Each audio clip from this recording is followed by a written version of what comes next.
நபிகளார் சொல்லுகிறார்கள், இதா நலர அஹதுக்கும் இலா மன் ஃபுல்லில அலைஹி பில் ஹல்கி வல் மால், உங்களில் ஒருவர் தன் உடலை விட, தன்னை விட, தன் உடல் தோற்றத்தை விட, தன் செல்வத்தை விட மேம்பட்ட மனிதர் ஒருவரை காண நேர்ந்தால், காண நேர்கிற பொழுது என்ன நடக்கும்? எல்லோருக்கும் நடக்கிற இயல்பான உணர்ச்சிகள் எல்லோருக்கும் ஏற்படும்.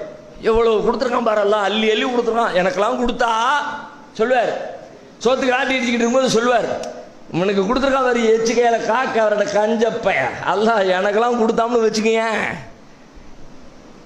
கொடுப்பான் அல்ல, அப்படி கொடுக்காமலாம் இருக்க மாட்டான், கொடுப்பான். அப்பன் சொல்லுவார், என்ன சொல்ற, நானே கஷ்டப்பட்டு சம்பாதிச்சேன், எனக்கே இந்த மாசம் கடன் அடைக்கிறதுக்கு இன்னொரு இஎம்ஐ கட்ட வேண்டியது இருக்கு, இப்போ வந்து ஏன்ட்ட வந்து கேட்பார், கொடுத்த பிறகு சொல்லுவார். நபிகளார் சொல்றாங்கல்ல, முந்தைய காலத்து ஒரு நிகழ்வை எடுத்து சொன்னாங்களே, அந்த நிகழ்வு வெறும் வரலாற்று செய்தி அல்ல, அந்த வரலாறு நமக்கு சொல்லுகிற பாடம்.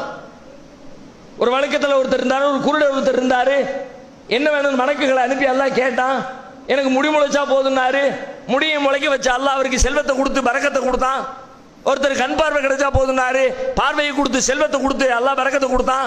என் குஷ்டரோகம் குணமாகணும்னாரு, அதை குணமாக்கி அவருக்கு செல்வத்தை கொடுத்தான். கொஞ்ச நாள் ஆச்சு, மீண்டும் மலைக்கு வந்தாரு, அல்லாஹ் கொடுத்தது எனக்கு கொடுன்னாரு, நான் எப்படி கொடுப்பேன், நானே கஷ்டப்பட்டு சேர்த்திருக்கேன் அப்படின்னா, யாருக்கும் கொடுக்க முடியாதுன்னா, அவ்வளவுதான். அல்லாஹ்வுடைய கோப பார்வை அவனுக்கு வந்து, அது ஒரு பெரிய நீண்ட செய்தி நபிகளார் சொல்றாங்கல்ல, அது சொல்லுகிற பாடம் என்ன?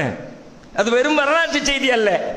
நீனும் இப்படி ஆயிராத, அல்லாஹ் இல்லாத நேரத்தில் அல்லாஹ் மட்டும் எனக்கு கொடுத்தாவனா அப்படின்னு சொல்ல வேண்டியது, கொடுத்த பிறகு நானே கஷ்டப்பட்டு உழைச்சி சம்பாதிச்சுக்கிட்டு இருக்கேன், எனக்கெல்லாம் முடியாதுப்பா, இந்த மாதம் என் பிள்ளைக்கு ஸ்கூலுக்கு ஃபீஸ் கட்டணும், ஆஸ்பத்திரிக்கு வேற எனக்கு செலவு இருக்குது, சும்மா சும்மா வந்து கேட்டுக்கிட்டு இருக்காது அப்படின்னு மனுஷன் சொல்லிடுவான்.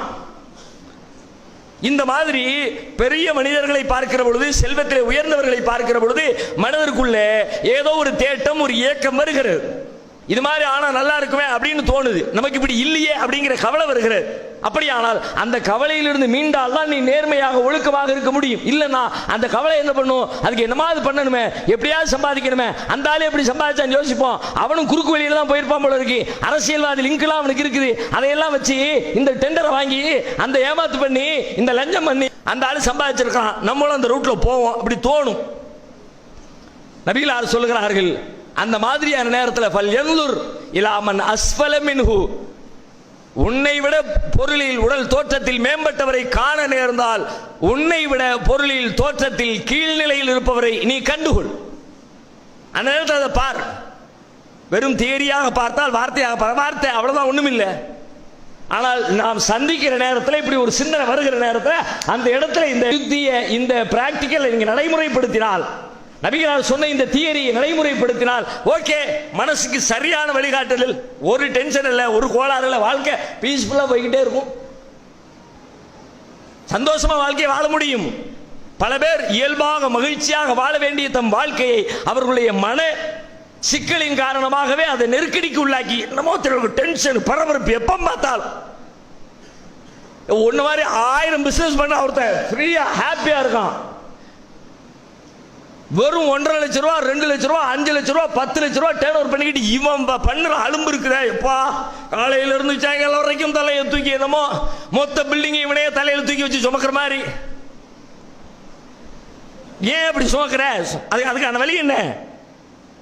அதுல இருந்து விடுபடுற தீர்வு என்ன? எப்படி புரிஞ்சுக்கணும்னு புரியுற மெத்தட் முதல்ல புரிஞ்சுக்க, மனசை மாத்து.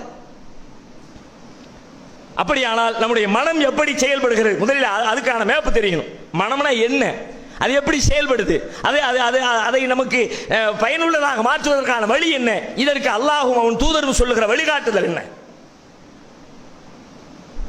எப்படி செயல்படுகிறது மனம்னா? நம்ம உடல் எப்படியோ அப்படித்தான் நம்முடைய மனம். கிட்டத்தட்ட உடல் செயல்படுவதை போலவே மனம் செயல்படுகிறது.